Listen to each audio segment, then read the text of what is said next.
Salut, bienvenue dans cette vidéo. Aujourd'hui, on va parler alors je sais pas encore le titre de la vidéo, donc ce sera pas les mêmes mots peut-être, mais aujourd'hui, j'ai envie de parler d'enjeux et de performance, ou en tout cas de réussite peut-être, parce que ça te parle peut-être plus, performance, c'est quand même quelque chose qui est assez, situé, dans des univers bien précis et puis qui peut-être, fait pas partie de ta vie, mais en tout cas réussite peut-être ça fait plus partie de ta vie, réussir sa vie par exemple, peut-être plus que performer.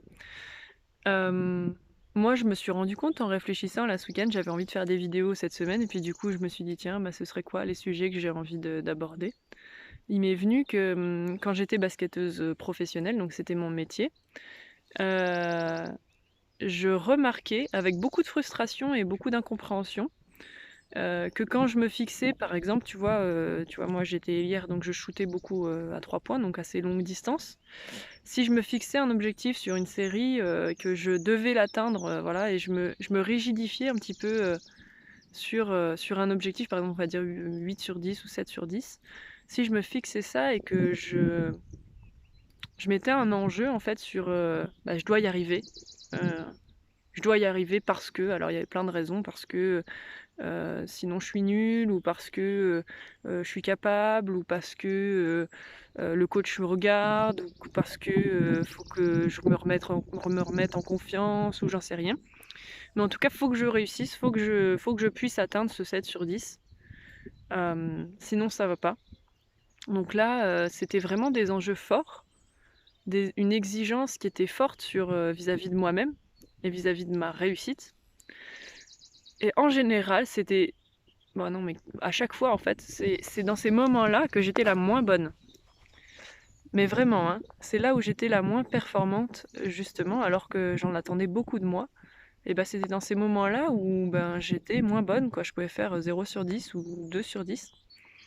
Et du coup, je me disais, putain, mais alors c'est un truc en plus qui est commun dans le basket, c'est bah t'as pas de mental ou t'es pas capable de tenir la pression, etc.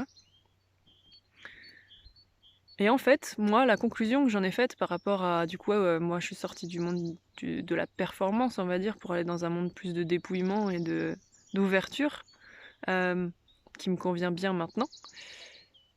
Je me rends compte en fait mais en fait c'est juste placé au même endroit. C'est-à-dire qu'il y a un enjeu de réussite qui pourrait être vraiment joyeux et ludique et intéressant et comme on en fait une exigence de réussite, ça devient quelque chose de très dur et de très, qui met la pression en fait, qui ne permet pas l'expansion, l'épanouissement complet, dans l'instant et la liberté totale, la fraîcheur totale, quand on bon, bah, là, je te parle de shooter, mais ça peut être sur plein d'autres choses et que c'est juste une question d'endroit où est-ce qu'on le met ou en tout cas de façon dont on regarde les choses. Et je trouve ça vraiment dommage parce que, bah, ça se joue aussi pour moi dans plein de carrières professionnelles où, ben, il faut avoir un emploi stable, il faut la belle maison, il faut le mari, il faut un enfant avant tel âge. Donc il y a plein d'enjeux comme ça, de réussite, de critères qui font qu'on a réussi plus ou moins sa vie et je trouve qu'on les regarde, non pas de façon ludique, de façon, ouverte, mais plutôt de façon fermée, rigide et froide, une façon qui compresse un petit peu les choses plutôt que quelque chose qui expanse, et ça ne permet pas en fait de se sentir bien, de se sentir libre, de se sentir, dans ses baskets. Ça permet juste, de mettre de la tension sur des choses qui sont complètement, comment dire? Intimes. C'est-à-dire que si j'ai pas envie de faire, telle carrière et d'être dans une forme de sécurité à cet endroit-là, j'ai complètement le droit et ça peut ne pas être un objectif en soi, ça peut être complètement autre chose. Mais juste, ça n'empêche pas en fait ce que je vous partage, c'est vraiment la nuance. C'est-à-dire que je dis pas qu'il faut pas se fixer d'objectifs et pas avoir des envies, des élans, des choses qu'on a envie de concrétiser. Mais je dis juste que la façon dont on va les poser à l'intérieur va être super importante parce qu'on peut les poser soit de façon à vraiment s'enfermer, donc comme je le disais au début, bah, OK, j'ai envie, je sais pas, j'ai envie de rencontrer quelqu'un et puis de faire une famille. On peut se le dire de façon très fermée, «Bah oui, bah, j'ai pas encore rencontré, il faut que je rencontre, je vais faire plein de sites de rencontres, je vais faire ci, je vais faire ça pour pouvoir rencontrer, parce qu'il faut que je rencontre». Ben, ça, c'est vachement, enfermant. C'est un peu moi, tu vois, quand je faisais mes séries puis que je devais réussir. Et on peut le faire aussi de façon vachement chouette et ludique de: «Ah bah, j'ai envie de ça, bah, qu'est-ce que j'ai envie de mettre en place pour me rapprocher de ça?» Puis on verra bien en fait en chemin ce qui se passe et puis ce que va me raconter en fait, la vie à travers ce que je vais mettre en place. Et ça peut être, d'être sur un site de rencontre si c'est ça qui est chouette, hein. Je dis pas qu'il faut pas faire ça. Je dis juste la façon dont on va mettre en place les choses, l'endroit d'où ça part, va définir si on se sent bien ou pas. Donc l'endroit d'où partait, la décision de Claire, l'exigence de Claire de réussir 7 sur 10 sinon elle est nulle, on voit bien que ça met plus la pression que juste: «Ah j'ai trop envie de faire 7 sur 10, j'ai trop envie». C'est vachement plus silencieux la deuxième que la première qui est vachement en tension, qui ne permet pas l'expansion. Donc du coup ça implique, d'être OK avec le fait d'y arriver et de pas y arriver. C'est ça que moi j'étais pas OK à l'époque en tout cas, c'est c'est OK pour moi de y arriver. C'est pas du tout OK pour moi de louper et évidemment, du coup, je loupais. Et c'est pareil, si on reprend l'exemple que j'ai dit, bah, c'est pas OK pour moi de pas rencontrer la personne, il faut qu'elle soit comme ci, comme ça, et du coup, en plus, je vais me fermer à d'autres personnes que j'avais pas envisagées ou d'autres, chemins, d'autres, opportunités sur complètement d'autres sujets, juste parce que je veux ça et je reste figée, en fait. Peu importe ce que la vie me raconte, je reste figée parce que c'est ça que j'ai décidé et que je me suis, fixée, figée à l'intérieur. Et là, du coup, on est dans une posture qui est très, j'ai choisi et le reste autour ne peut pas m'indiquer autre chose, quoi. Je reste sur mes positions, et encore une fois, c'est pas grave de choisir quelque chose, enfin, c'est trop bien même de choisir quelque chose.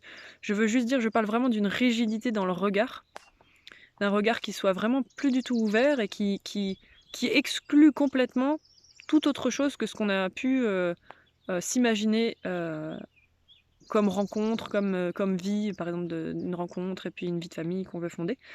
Hem, je parle d'un regard qui exclurait toute chose qui ne serait pas exactement, comme on l'a prévu, en fait.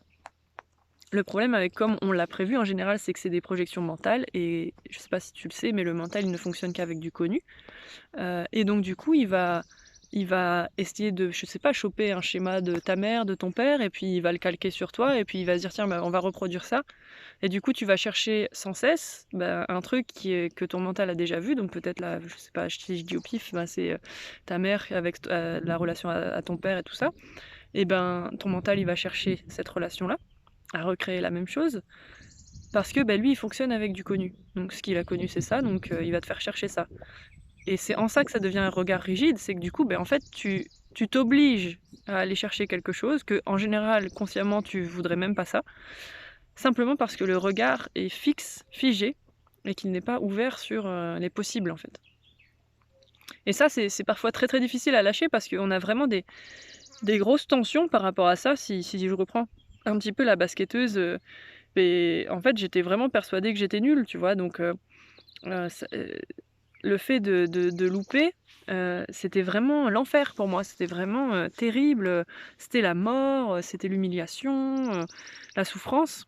Alors ça paraît rigolo, hein, «Ouais, tu juste loupé des paniers», en fait, c'est pas forcément, le niveau de souffrance, que s'inflige un être humain ne dépend pas forcément de la circonstance, hein. C'est vraiment, indépendant de ça pour moi et à ce moment-là, c'était très, très souffrant pour moi, je vous le garantis. Peut-être plus que dans d'autres situations où on pourrait dire: «Waouh, Claire, tu dois souffrir» et en fait, à cet endroit-là, non. Donc c'est vachement intime aussi ça, la hiérarchie un peu de la souffrance. Heu et donc il y avait des enjeux très, très importants en fait pour moi en dessous et pareil, si jamais tu cherches, l'homme de ta vie, la femme de ta vie ou j'en sais rien, parce que sinon, si on parle au niveau reptilien, sinon tu peux pas te reproduire et sinon, ta vie n'aura servi à rien. Tu vois, s'il y a cet enjeu-là en dessous, ça peut être vraiment, vraiment un challenge d'être OK en fait avec tout ce que la vie va te proposer et d'être ouvert et d'avoir un discernement en fait sur ce que la vie va te proposer et sur ce qu'elle t'enseigne à travers des expérimentations. Parce qu'on va avoir envie de trouver, la bonne personne qu'on a décidé et puis il faut que ça soit avant tel âge parce que sinon ça va pas. Voilà, donc là ça fait tout plein d'enjeux à lâcher pour pouvoir s'ouvrir à quelque chose peut-être de qu'on n'aurait pas pu imaginer en fait, qu'on n'aurait pas pu imaginer. Et puis c'est souvent quand on s'ouvre à ça qu'après on le vit et on se dit: «Ah! J'aurais jamais pu imaginer que ce soit si beau quoi. Jamais, franchement, Bah non, parce que ça, je me suis autorisée à vivre quelque chose en dehors de tout ce que j'ai pu, calquer de l'extérieur ou capter de mes de mes de mes enjeux et du coup, je vis quelque chose de complètement extraordinaire en dehors de toute, capacité d'anticipation, en fait, de ça. Voilà, donc c'est un petit peu ce que j'avais envie de vous partager, donc si jamais vous avez des sujets où vous sentez qu'il y a une vraie tension, il y a un vrai enjeu pour vous à réussir ça, je vous invite d'abord à beaucoup de douceur parce que, bah, il y a pas de parce que, je vous invite d'abord à beaucoup de douceur, beaucoup d'écoute, d'écoute de tout ce qui a peur, de tout ce qui croit peut-être que vous allez mourir si vous y arrivez pas, de tout ce qui croit que vous serez une mauvaise personne si jamais vous y arrivez pas ou des choses comme ça et de vraiment prendre le temps pour, beh, vraiment accueillir tout ça avec paix et avec joie, avec transparence, avant de faire quoi que ce soit d'autre. Pour moi, c'est la première étape, c'est de retrouver de l'espace et de commencer à pouvoir voir la situation, voir l'objectif qu'on peut avoir avec plus d'espace intérieur. Donc ne plus être très très tendu, très très dirigé, mais avoir quelque chose de plus spacieux qui peut regarder de façon plus légère les choses, le sujet. Ça peut être aussi parfois un regard ludique aussi, parce que la vie s'amuse bien.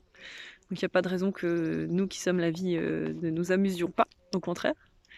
Donc ça, ce serait un petit peu la première chose que je pourrais te proposer de faire si jamais tu as un sujet sur lequel il y a de la tension. C'est d'abord d'écouter tout ce qui est persuadé que tu vas mourir, ou que tu vas pas être bien, ou que tu vas pas être une bonne personne, ou peu importe les enjeux que tu perçois là-dessus, mais juste de prendre un temps pour ça. Et une fois que c'est bon, une fois que tu sens que vraiment tu as accueilli les choses, de voir si c'est toujours juste en fait cette intention, cet objectif, si dans un espace plus large, est-ce qu'il fait encore sens? Est-ce qu'il a encore du goût? Est-ce qu'il a besoin de changer? Est-ce qu'il a besoin d'être réajusté? Maintenant que t'as libéré des tensions qui pouvaient exister et que t'avais peut-être pas vues avant ou que t'avais pas, accueillies avant.